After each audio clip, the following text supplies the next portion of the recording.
Mantan Ketua Dewan Perwakilan Rakyat dan terpidana korupsi proyek KTP elektronik Setia Novanto keluar dari penjara pada Sabtu 16 Agustus 2025. Politikus Partai Golkar itu bebas bersyarat dari Lembaga Pemasyarakatan Sukamiskin, Kota Bandung, Jawa Barat. Setia mendapatkan program pembebasan bersyarat dari Kementerian Imigrasi dan Pemasyarakatan. Para pegiat menilai pembebasan bersyarat untuk Setia Novanto ini merupakan kemunduran bagi agenda pemberantasan korupsi. Salah satunya, mendorong efek jera bagi para koruptor. Keterlibatan Setia Novanto dalam kasus EKTP penuh dengan drama. Bagaimana ceritanya?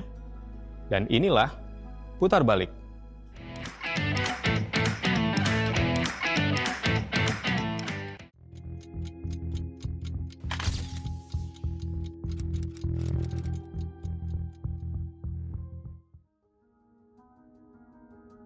Setia Novanto hendak merayakan ulang tahun mertuanya ketika Komisi Pemberantasan Korupsi hendak mengumumkan statusnya sebagai tersangka penyelewengan EKTP pada Juli 2017.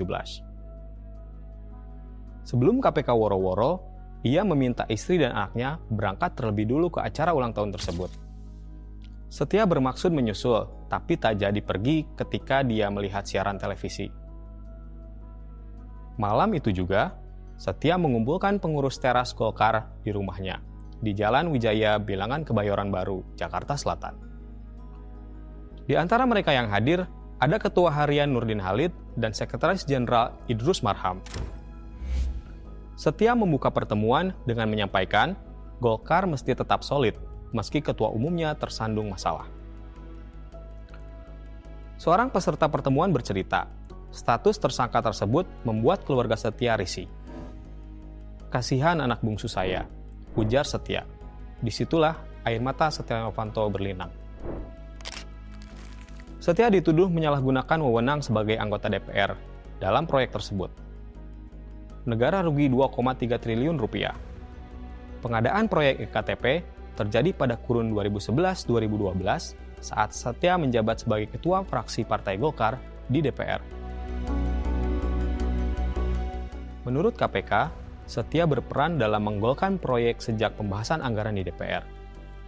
Setia juga mengatur tim yang menentukan spesifikasi material dan peralatan proyek, hingga melobi pejabat Kementerian Dalam Negeri agar memilih konsorsium percetakan negara yang dia ajukan. Pada Kamis 27 Juli 2017, Pengadilan Tindak Pidana Korupsi Jakarta menghukum dua bekas pejabat Kementerian Dalam Negeri, Irman dan Sugiharto, masing-masing 7 dan 5 tahun penjara. Keduanya terbukti membuat negara rugi 2,3 triliun rupiah dari total nilai proyek 5,9 triliun rupiah. Dalam amar putusannya, hakim tak menyebut Setia melakukan korupsi bersama-sama Irman, Sugiharto, dan beberapa orang lain seperti yang disebutkan jaksa dalam dakwaan. Dalam surat dakwaan itu, Setia Novanto dan Andi Narogong disebut menerima 574,2 miliar rupiah, tapi ini pun hilang dalam putusan hakim. KPK tak terlalu mempersoalkan raibnya nama keduanya dari amar putusan. Sebelum menjadikan Setia sebagai tersangka, penyidik menangkap Andi Narogong di sebuah kafe di Tebet, Jakarta Selatan 2 bulan sebelumnya. Menurut juru bicara KPK Febri Diansyah, meski dalam amar putusan tak disebut secara spesifik Setia melakukan korupsi bersama-sama, perannya telah diuraikan dengan jelas oleh hakim. Misalnya, saat Setia menjanjikan berkoordinasi dengan fraksi-fraksi lain di DPR untuk melancarkan penganggaran proyek. Setia melobi sejumlah pejabat untuk lepas dari jeratan hukum kasus EKTP. Siasat itu dibahas dalam rapat yang sama bersama pengurus teras Golkar pada Juli 2017. Salah satu yang dituju adalah mantan Wakil Presiden Yusuf Kala. Seorang petinggi Golkar mengontak Kala untuk meminta waktu bertemu 1 hari setelah pertemuan tersebut. Kala menolak ditemui Setia, tapi Golkar tetap mengutus Nurdin Halid untuk bertemu dengan Kala pada siang hari.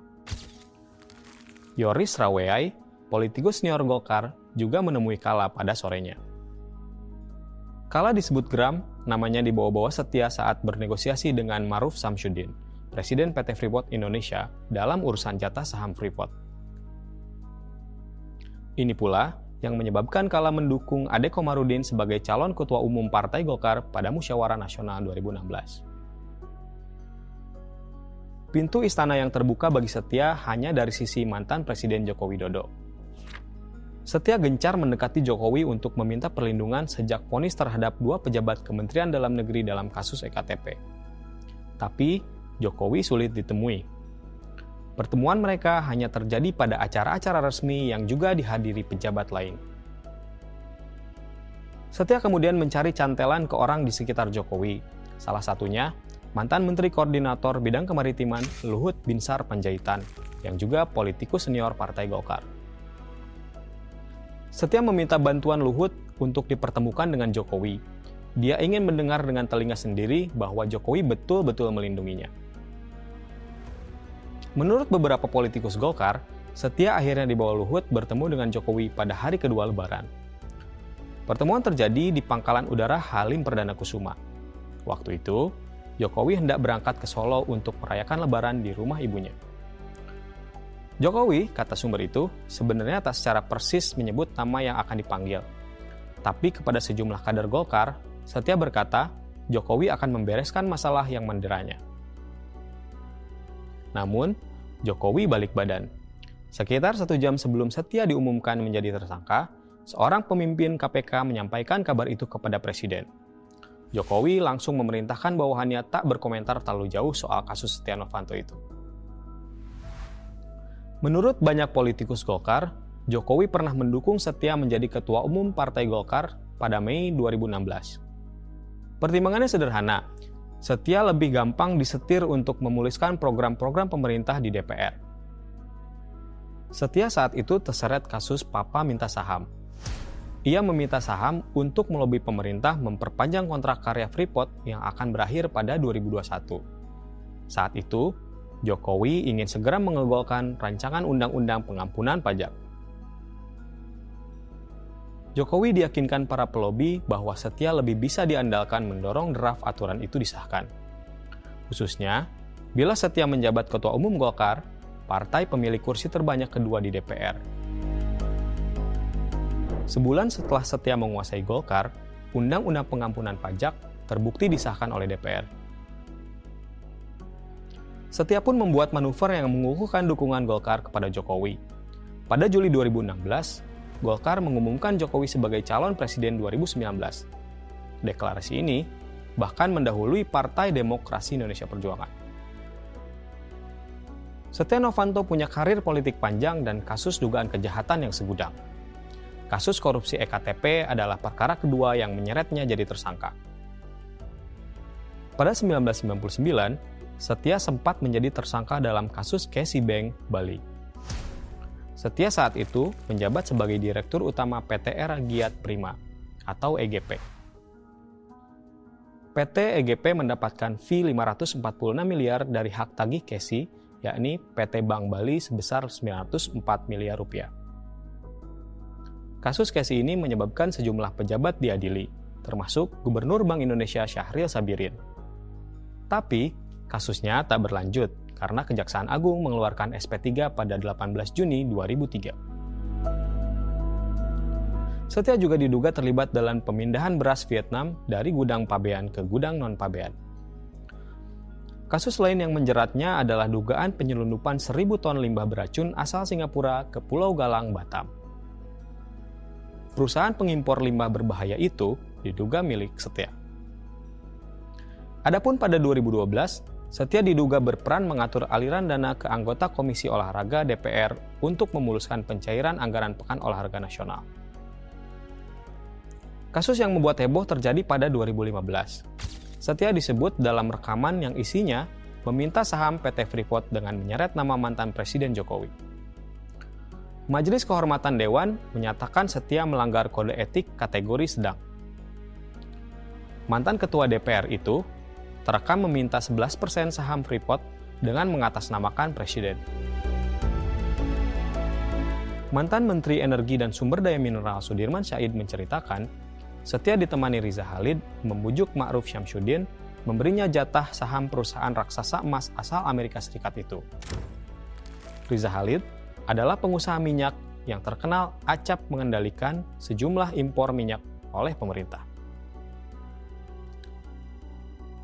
Sudirman kala itu menghadap Jokowi untuk minta izin membuka skandal Papa Minta Saham.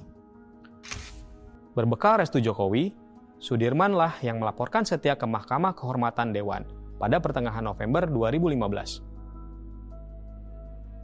Dalam sidang Mahkamah Kehormatan, rekaman percakapan sepanjang 1 jam 20 menit itu dibuka. Dari rekaman itu, terdengar bahwa Setia meminta saham karena ia hendak melobi pemerintah memperpanjang kontrak karya Freeport yang akan berakhir pada 2021. Bukti rekaman pencatutan nama itu membuat Jokowi murka. Tanpa menghitung lagi ketakutannya melawan Setia Novanto dan Riza Khalid, ia memerintahkan Jaksa Agung Muhammad Prasetyo mengusut perkara lancung ini. Setia akhirnya mundur dari kursi Ketua DPR sebelum Majelis Kehormatan menjatuhkan sanksi. Kejaksaan Agung mengebut soal dugaan pemufakatan jahat oleh Setia sampai akhirnya kasus ini berkabut, tak jelas kelanjutannya. Kejaksaan beralasan pengusutan terhalang oleh sulitnya menghadirkan Riza Khalid dalam pemeriksaan karena ia keburu keluar negeri. Setia Novanto beberapa kali melakukan upaya perlawanan hukum dalam kasus EKTP. Status tersangka Setia sempat dibatalkan Hakim Pra-Peradilan Pengadilan Negeri Jakarta Selatan pada 29 September 2017. Setia memenangi sidang pra-peradilan dan putusan hakim menyatakan status tersangka atas dirinya tidak sah. Tak berhenti, KPK membuka penyelidikan baru untuk mengembangkan perkara EKTP. Dalam proses penyelidikan ini, KPK menetapkan kembali Setia sebagai tersangka kasus korupsi EKTP pada 10 November 2017. 5 hari kemudian, KPK menjemput paksa Setia Novanto karena sudah 3 kali mangkir saat dipanggil KPK. Pada 16 November 2017, Setia dikabarkan masuk Rumah Sakit Medika Permata Hijau setelah mobil yang ditumpanginya menabrak tiang listrik di kawasan Permata Hijau, Jakarta Barat. Ia mangkir pemanggilan dengan alasan dirawat di rumah sakit. Pengacaranya saat itu, Fredrik Yunandi, menyebut Setia mengalami benjol di bagian kepala gara-gara insiden tersebut. Ia mengatakan benjolan di kepala Setia Novanto hingga seukuran bakpao. Tapi, KPK akhirnya menahan Setia pada 17 November 2017. Secara resmi, Setia Novanto didakwa menerima uang 7,3 juta dolar Amerika Serikat atau setara 66,2 miliar rupiah dari proyek EKTP. Fulus yang diterima Setia ini diduga bagian fee sebesar 5% dari proyek senilai 5,9 triliun rupiah. Sesuai dengan dakwaan Jaksa Komisi Pemberantasan Korupsi yang dibacakan pada Rabu 13 Desember 2017, Setia menerima uang dari vendor EKTP yang disamarkan seolah-olah bagian dari praktik bisnis. Jaksa mengungkap, uang suap itu ditransfer ke rekening perusahaan milik kawan dekatnya, Made Okama Sagung. Pada 2012, perusahaan itu beralamat di Singapura. Pada 24 April 2018, Majelis Hakim Pengadilan Tindak Pidana Korupsi menjatuhkan vonis 15 tahun penjara kepada Setia Novanto. Hukuman bagi Setia berkurang setelah ia mengajukan peninjauan kembali. Melalui putusan Mahkamah Agung tertanggal 4 Juni 2025, vonisnya diubah dari 15 tahun menjadi 12,5 tahun penjara.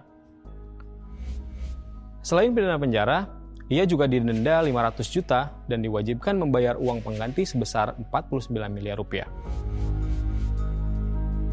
Setelah Setia bebas bersyarat, perkara EKTP dianggap belum tuntas karena masih ada tersangka lain yang belum kunjung ditahan. 2 tersangka itu adalah Chin Tianfo alias Paulus Thanos dan Miriam S. Haryani. Paulus Thanos saat ini sedang berada di Singapura dan upaya ekstradisinya sedang bergulir.